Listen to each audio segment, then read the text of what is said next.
इस वक्त आप आराम से बैठकर इस वीडियो को देख रहे हैं, मगर मैं आपसे कहूं, आज जिस जगह पर आप अभी बैठे हैं वो ज़मीन आज से करोड़ों साल पहले 8,500 डिग्री के तापमान से उबल रही थी। या जिस जगह पर आप अभी बैठे हैं वो जगह लाखों सालों पहले बर्फ से ढकी हुई थी। ये दोनों बातें सच है।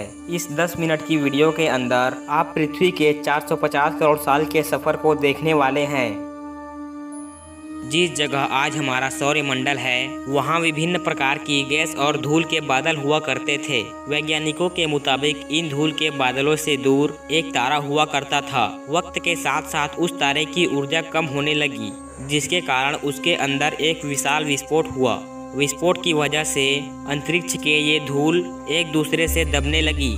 इस दौरान बादलों में स्थित धूल के कण दबाव और गर्मी के कारण उल्का पिंड और पत्थरों में परिवर्तित हो चुके थे और इसी दबाव की वजह से इन बादलों में स्थित रेडियो एक्टिव पदार्थ ने ग्रेविटी का निर्माण किया। इस ग्रेविटी के कारण बीच में हाइड्रोजन और हीलियम इकट्ठा होने लगे। बीच के इस भयंकर दबाव के कारण एक विशाल विस्फोट हुआ। इसी विस्फोट के कारण हमारे सूरज का निर्माण हुआ। अंतरिक्ष में फैले एस्टेरॉयड यानी क्षुद्र ग्रहों में भारी वजन की वजह से सूरज के करीब आकर सूरज की परिक्रमा करने लगे। धीरे धीरे इन्हीं एस्टेरॉयड में भारी टकराव हुआ, जिसके फलस्वरूप मरकरी, वीनस, अर्थ और मार्स जैसे ग्रहों का निर्माण हुआ।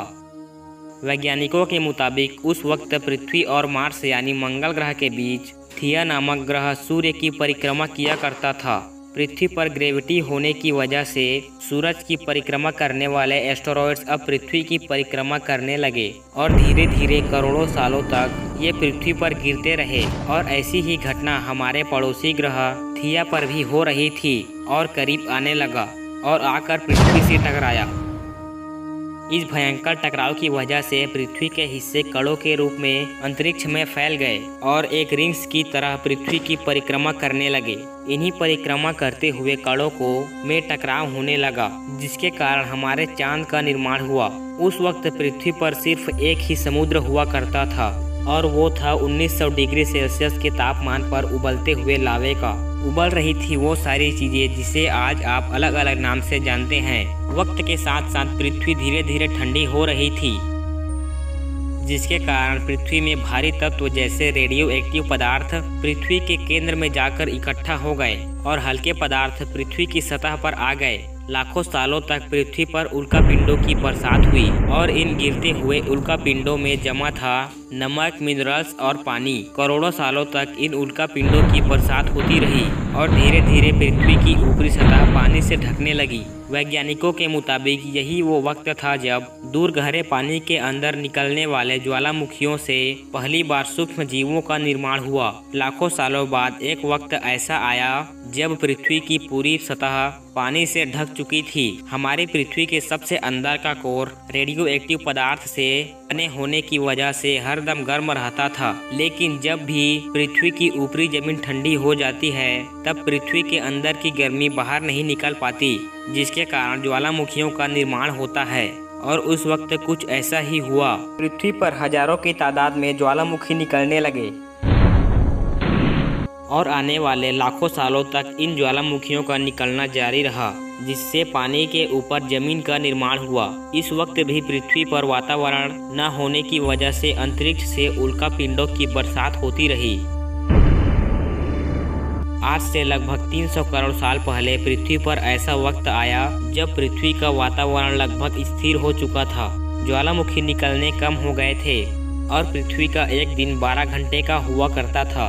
साल बीतते गए और धीरे धीरे से ये सूक्ष्म जीव विकसित होते गए और समूहों में रहने लगे। आज से लगभग 250 करोड़ साल पहले पहली बार पृथ्वी पर ऐसे जीवों का निर्माण हुआ जो जीने के लिए पानी के अंदर मिनरल्स यानी खनिज पदार्थ और धूप का इस्तेमाल करते थे और मल त्याग के रूप में ऑक्सीजन बाहर निकालते थे।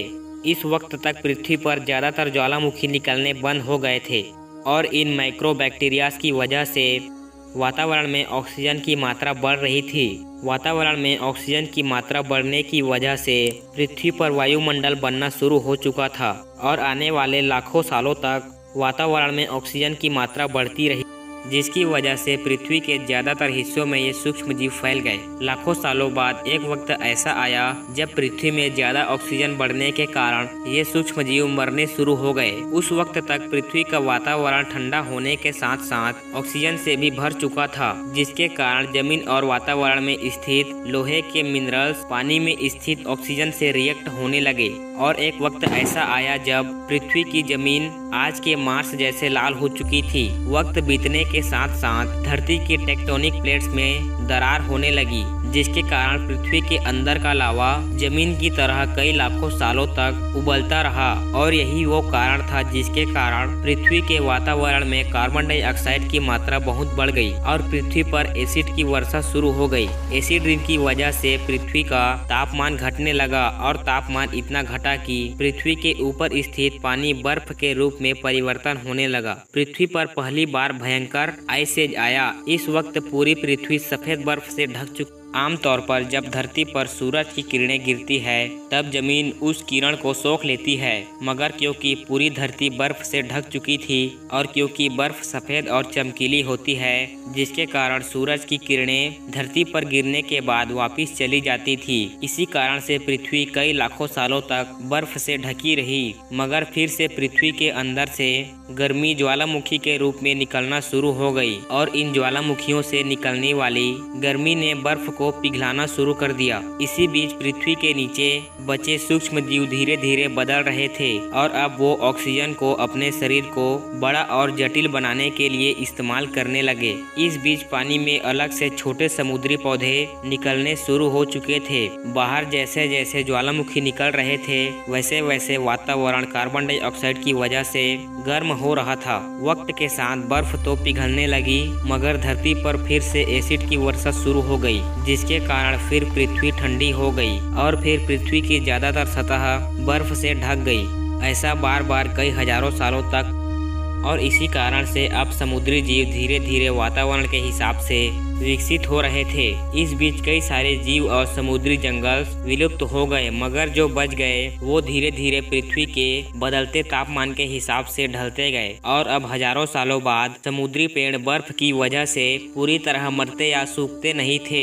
अब सूक्ष्म जीव समुद्री जीव बन गए थे। जब फिर से ज्वालामुखियों ने पृथ्वी की बर्फ को पिघलाना शुरू किया तो सभी समुद्री पेड़ विकसित होकर फैलने लगे और धीरे धीरे वातावरण में ऑक्सीजन की मात्रा बढ़ने लगी और पृथ्वी पर होने वाली एसिड की वर्षा कम हो गई। वातावरण में ऑक्सीजन आने की वजह से पृथ्वी की ओजोन लेयर्स मोटी होने लगी और आज से लगभग 47 करोड़ साल पहले पृथ्वी की ऊपरी सतह पर पहली बार मोसोस नामक प्राण उगना शुरू हुआ। वक्त के साथ साथ जमीन पर अलग अलग प्रकार के पेड़ पौधे उगना शुरू हुए। एक वक्त ऐसा आया जब जमीन के पेड़ों की लंबाई लगभग 80 से 100 फीट जितनी या आज के 5 से 6 मंजिला बिल्डिंग जितनी ऊंची थी। ये वो वक्त था जब समुद्री जीव समुद्र से बाहर निकल रहे थे और जमीनी जानवरों में परिवर्तित हो रहे थे। धरती की ज्यादातर जमीन एक जगह इकट्ठी हो चुकी थी, जिसे आज हम पैंजिया महाद्वीप के नाम से जानते हैं। पृथ्वी का वातावरण और तापमान लगभग स्थिर हो चुका था और अब करीब 21 से 23 घंटों का दिन हुआ करता था। अब समुद्री जीव पानी से बाहर रहने लगे थे और वातावरण के हिसाब से उनके शरीर का रंग रूप बदल रहा था। धीरे धीरे ये जमीनी जानवर डायनासोर्स में परिवर्तित हो गए। जिन डायनासोर ने पेड़ पौधे खाना शुरू कर दिए उनका शरीर लंबा और विशाल रूप में विकसित होने लगा। कुछ डायनासोर शिकार किया करते थे, इसके कारण वे छोटे और तेज होते चले गए। पृथ्वी की ऊपरी जमीन एक जगह इकट्ठी होने के कारण ज्यादातर जमीन रेगिस्तान और बंजर हो चुकी थी। ज्यादातर जंगल समुद्र के किनारे हुआ करते थे, जिसमें डायनासोर रहा करते थे। आज से लगभग 20 करोड़ साल पहले पैंजिया महाद्वीप टूटना शुरू हो गया। पैंजिया के विभाजित होने की वजह से पृथ्वी पर ज्यादातर ऊपरी जमीन पानी के संपर्क में आने लगी, जिसके फल स्वरूप पृथ्वी पर हरियाली, जिस वजह से डायनासोर्स और ज्यादा विभिन्न और ताकतवर होते चले गए। डायनासोर्स ने आने वाले लगभग 20 से 30 करोड़ सालों तक धरती पर राज किया। उस वक्त डायनासोर समुद्र से लेकर जमीन और आसमान तक पूरी पृथ्वी पर राज किया करते थे। इस दौरान अफ्रीका से टूटा भारत सीधे आकर तिब्बत से टकराया और इस टकराव की वजह से हिमालय पर्वत का निर्माण हुआ। आज से लगभग 6.5 करोड़ साल पहले पृथ्वी के तरफ आज के माउंट एवरेस्ट से भी बड़ा लगभग 4.5 लाख करोड़ किलोग्राम जितना वजनीय उल्कापिंड पृथ्वी की ओर आ रहा था। पृथ्वी की सतह को छूते ही उसमें भयंकर आग लगी और वो जलते हुए सीधा पृथ्वी से टकराया। इस टकराव से निकलने वाली ऊर्जा आज के 10 करोड़ परमाणु बम एक साथ फटने के बराबर था। जहां ये उल्कापिंड गिरा वहां के जानवर और पेड़ तुरंत भाप बनकर जल गए। गिरते ही पृथ्वी पर पूरी तरह धूल फैलने लगी। समुद्र में भयंकर बाढ़ आने लगी। भूकंप और आग ने पृथ्वी को जलाना शुरू कर दिया। कुछ ही घंटों में पूरी पृथ्वी के वातावरण में हानिकारक गैस और धूल की वजह से पृथ्वी पूरी डायनासोर, भूटान, आग और भूखमरी से पूरी तरह विलुप्त हो गए। इस वक्त हमारे पूर्वज जमीन के अंदर रहा करते थे। आखिर क्या हुआ था हमारे पूर्वजों के साथ, जानेंगे हमारी अगली वीडियो में। अगर आपको इस वीडियो का सेकंड पार्ट चाहिए तो नीचे कमेंट में बताइए और अगर आप इस चैनल पर नए हो तो चैनल को भी सब्सक्राइब कर लीजिए।